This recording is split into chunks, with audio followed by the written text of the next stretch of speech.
Hello sa inyong lahat! Narito na naman si Mami Essie para ipagluto kayo ng masarap na homemade siomai.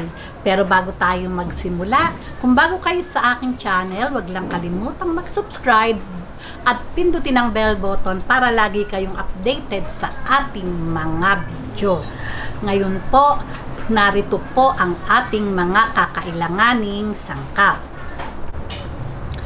Gagamit po tayo ng kalahating kilong pork giniling o 500 grams na pork giniling. Mas padagdagan po natin ng taba. Ngayon po, para lalo pong sumarap yung ating homemade siomai, optional lang po ito. Lalagyan ko po siya ng 200 grams na hipon. Tinadtad ko na po ito ng pino. Okay, heto din po ang ating siomai wrapper. Gagamit po tayo ng half cup na cornstarch, medium size na carrots, isa lang po, 2 pirasong sibuyas, 1 egg, 1 tablespoon na brown sugar, 1 teaspoon na asin. Ito po, seasoning, optional. Kung gusto nyo pong maglagay, pwede. Kung ayaw nyo po, wag na po. 5 butil na bawang, 1 teaspoon pamintang pino, pwede po yung white pepper, pwede din po ang black pepper. 1/4 cup na dahon ng sibuyas, 1 tablespoon sesame seed, 1 tablespoon na soy sauce, at 2 tablespoon na oyster sauce.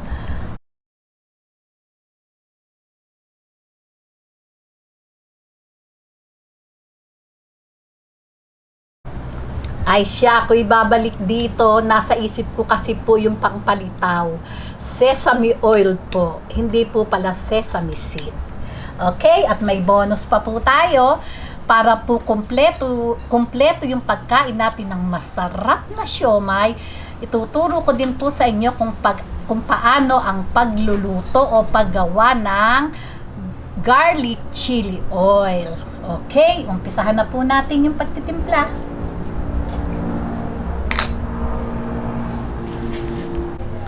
Okay, lagay na po natin tong hipon at i-mix lang po nating mabuti. Ayan.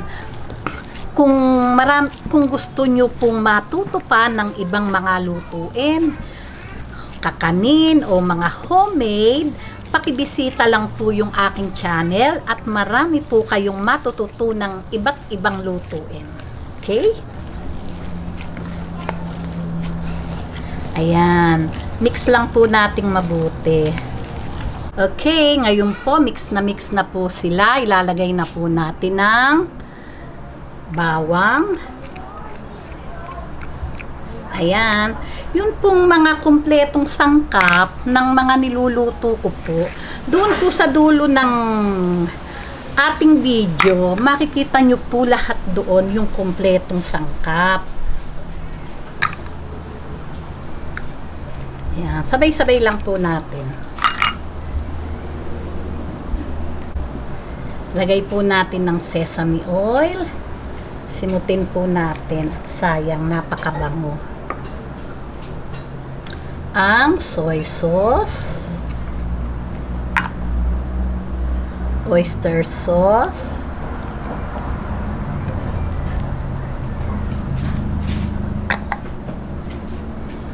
ang sugar,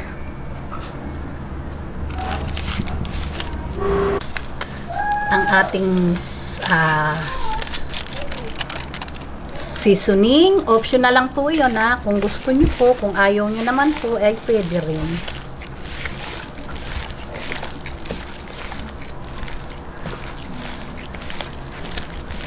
Ang sibuyas.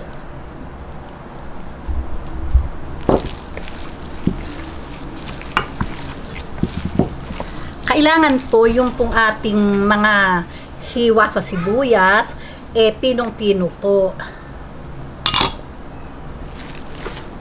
Ayan. Mix lang po natin mabuti. Lagay po natin ang cornstarch, ang egg.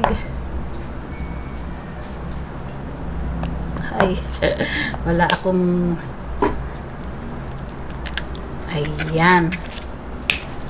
Tuloy lang po natin ang mamasa hanggang talaga pong mix na sila.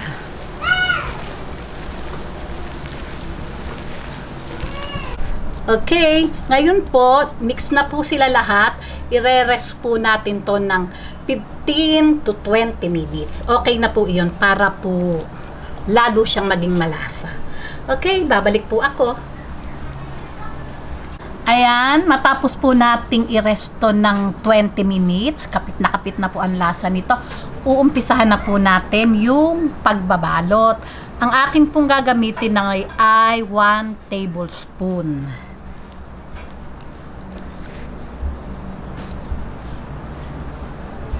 Ayan.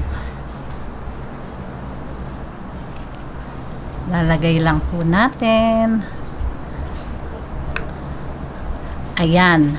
Ganito po yung pagbabalot. Alam nyo naman po ako sa balutan ay medyo naaasiwa. Ganyan lang po. Para po.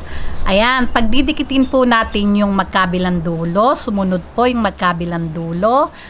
Tapos po ilulupi lang natin yung mga gilid. Ayan. Ganyan lang po. Isasarado po natin. Ayan. Tapos po, medyo lang po natin ibubuka yung unahan. Ayan. Ganyan lang po. Ayan. Tapos, medyo ating pipindutin. Ayan. Ganyan lang po. Maganda ba?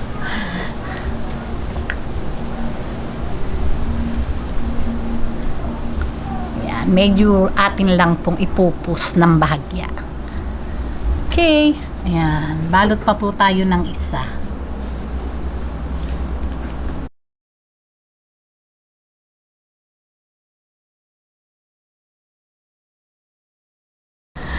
Ang ginagamit ko pong pambalot yung square. Meron po nitong bilog, kaya lang medyo makapal po kasi yun eh. Ayan. Didikit po yung magkabila. Sunod, ito po uling magkabila. Ayan. Yun lang pong magkabilang gilid. Medyo itutupi po natin ganito. Ayan. Ganyan lang po. Ayan. Tapos, ganyan. Medyo ipus ng bahagya. Oh. Diba? Okay. Tuloy-tuloy lang po yung gagawin nating pagbabalot. Hanggang sa matapos po. Okay. Okay. Tapusin ko lang po lahat tong ating binabalot at magbabalik po ako. Ayan. Tapos na po tayong magbalot. Naka 55 pieces po ako nitong ating siomai. Malalaki naman po itong aking gawa. Isahan na po nating mag-steam. Ayan. Ayan. Kumukulo na po itong ating tubig at ito pong ating lalagyan ng siomai. Binrasan ko po ito ng bahagyang oil para po hindi siya manikit. Ngayon po, ilalagay na po natin.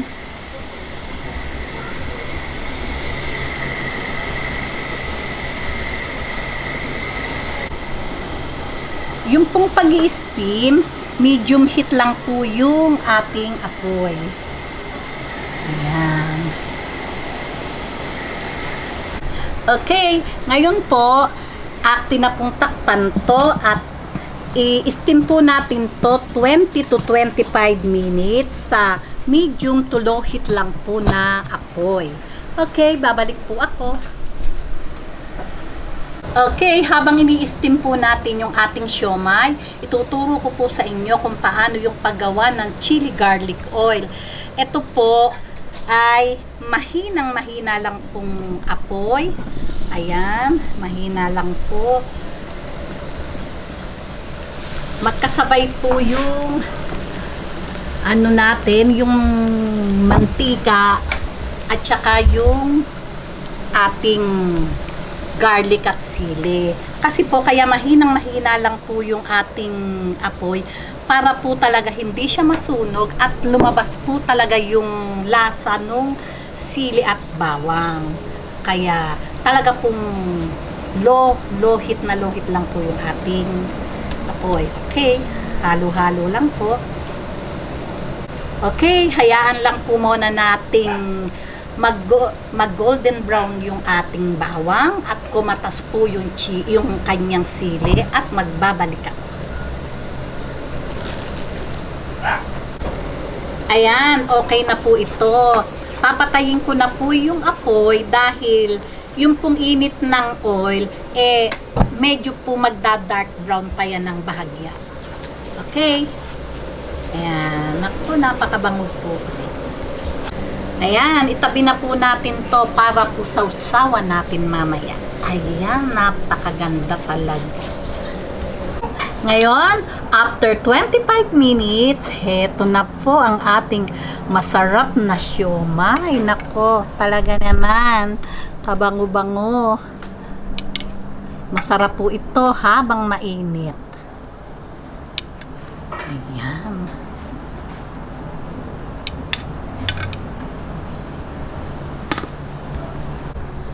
Ayan, heto na po ang ating masarap na homemade siomai at heto po yung ating garlic chili oil at gumawa din po ako ng sausawan na toyo, kalamansi at bahagyang sugar. Okay, tikiman na po tayo. Okay, tikiman na po tayo. Ako po yung sausawan ko toyo at kalamansi kasi po baka po yung maanghang hindi po ako masyadong sa hot. Okay.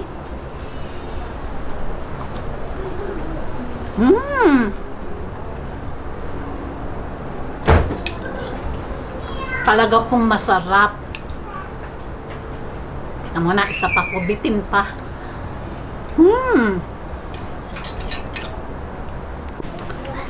Talaga pong masarap. Juicy po talaga. Saka, nakapagbigay po ng ibang flavor pa yung inilagay kong hipon. Ako po hindi mahilig masyado sa siomai. Pero ito po talaga pong masarap. Nako.